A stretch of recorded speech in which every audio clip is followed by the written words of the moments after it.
Yang jadi pertanyaan, sebenarnya untuk apa kandidat cagup dan cawagup ini sampai perlu di-endorse oleh presiden? Apa karena memang nggak percaya diri? Atau pada dasarnya mereka memang nggak disukai rakyat? Sehingga harus merengek-rengek, minta bertemu dengan presiden ataupun mantan presiden. Dan kemudian memamerkannya di media sosial. Halo, Sobat Media Indonesia. Kembali lagi di The Editors.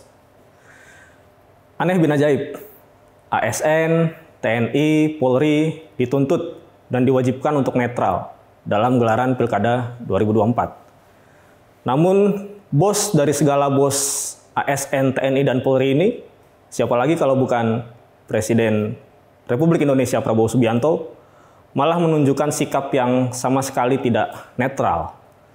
Dia secara jelas dan belak-belakan memihak dan bahkan mengajak masyarakat untuk mengikuti pilihannya. Yang terbaru, Prabowo mengeluarkan surat edaran yang berisikan ajakan kepada warga DKI Jakarta untuk memilih pasangan calon gubernur dan wakil gubernur Ridwan Kamil Suswono. Menjabat belum 100 hari, tapi udah banyak aja gebrakan-gebrakannya. Sepenggal kutipan dari surat yang ditulis oleh Prabowo Subianto itu berbunyi, "Bantulah negaramu, bantulah bangsamu, gunakan hak pilihmu untuk memenangkan pasangan nomor urut 1 sebagai gubernur dan wakil gubernur Jakarta 5 tahun mendatang." Untuk diketahui, ajakan ini disebarkan pada saat masa tenang kampanye. Salah satu penyebarnya adalah Arief Rosyid Hasan, yang merupakan Dewan Pembina Relawan Kerja Ekosistem. Dia menyebarkan surat ajakan itu di laman akun media sosialnya. Harusnya kan, masa tenang itu momen yang bebas kampanye, bebas ajakan untuk memilih di platform apapun. Penyebaran surat ini pastinya berpotensi menjadi salah satu pelanggaran dalam Pilkada 2024. Kemudian, bila kita tarik ke belakang, sebelum adanya surat ajakan untuk memilih cagup dan cawagup DKI Jakarta, Prabowo juga memberikan dukungan kepada calon gubernur dan wakil gubernur Jawa Tengah Ahmad Lutfi dan Taj Yassin, kemudian calon gubernur dan wakil gubernur Banten Andra Soni dan Dimyati, serta calon gubernur dan wakil gubernur Bali Made Mulyawan Arya dan Putu Agus Suratnyana. Ini bisa menjadi persoalan karena apapun yang dilakukan presiden tentu akan berpotensi diikuti oleh pejabat-pejabat negara lain, mulai dari pusat sampai di daerah. Ini tentu bisa membuat mereka melakukan hal serupa, memihak kepada salah satu paslon tertentu, dan membuat demokrasi kita rusak. Kita tentu paham bahwa Prabowo punya hak untuk berkampanye sebagai ketua umum partai. Tapi kita lebih paham lagi kalau Prabowo sebenarnya punya banyak bawahan di Gerindra. Ada jajaran pengurus yang jumlahnya nggak kurang-kurang kalau cuma untuk sekedar melakukan kampanye. Sebelumnya, pihak Gerindra berkali-kali bilang bahwa saat Prabowo mengendorse para cagup dan cawagup ini, statusnya adalah sebagai ketua umum partai, bukan sebagai presiden. Tapi presiden kan udah semestinya bertugas 24 jam dalam sehari. Nggak ada istilah jabatan presiden itu dicopot pasang sesuka hati. Lagi pula kalau emang dukungan itu dibuat saat Prabowo berstatus sebagai ketua umum, apakah proses produksinya, fasilitas yang digunakan saat membuat surat atau membuat video itu, sumber dayanya punya Partai Gerindra? Apakah masyarakat tahu siapa yang mengedit naskah itu? Apakah dia kader Gerindra atau orang yang emang digaji pakai pajak dari masyarakat? Kemudian apakah video itu dibagikan pakai paket data kantor Gerindra?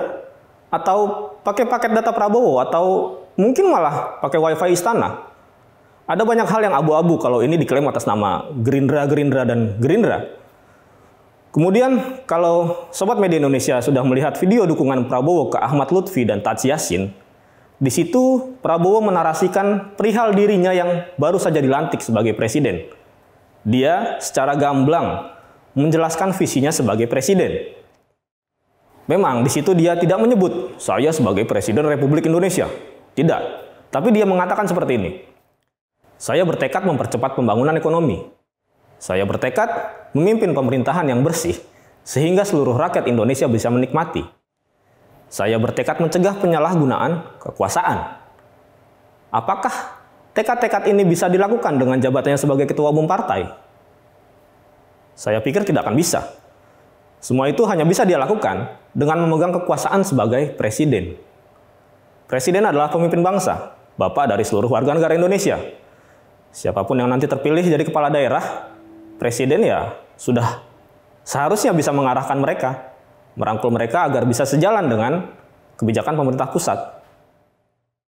Memang, endorsan dari Prabowo yang katanya selaku ketua umum partai itu bukanlah sebuah cawe-cawe seperti yang sebelumnya dilakukan oleh, ya kita tahulah siapa. Prabowo yang sudah resmi menjadi bapaknya bangsa Indonesia, kita harapkan ya bisa berperan sebagai pemimpin bagi seluruh rakyat, bukan hanya pemimpin bagi koalisi Indonesia Maju atau Kim Plus saja. Biarkan aja publik bebas memilih kandidat pemimpin daerah mereka. Kalau ada yang melanggar aturan, entah itu berupa politik uang atau serangan fajar, atau pengerahan massa dan aneka larangan lainnya, biarkan saja itu ditangani oleh institusi negara yang ada. Yang jadi pertanyaan, sebenarnya untuk apa kandidat cagup dan cawagup ini sampai perlu di-endorse oleh presiden? Apa karena memang nggak percaya diri? Atau pada dasarnya mereka memang nggak disukai rakyat? Sehingga harus merengek-rengek, minta bertemu dengan presiden ataupun mantan presiden. Dan kemudian memamerkannya di media sosial. Kalau memang tidak disukai rakyat, ya legowo saja lah ya. Introspeksi diri. Jadilah pemimpin yang mengakar di tanah macam akar rumput. Jangan menjadi pemimpin jenggot yang mengakar ke atas.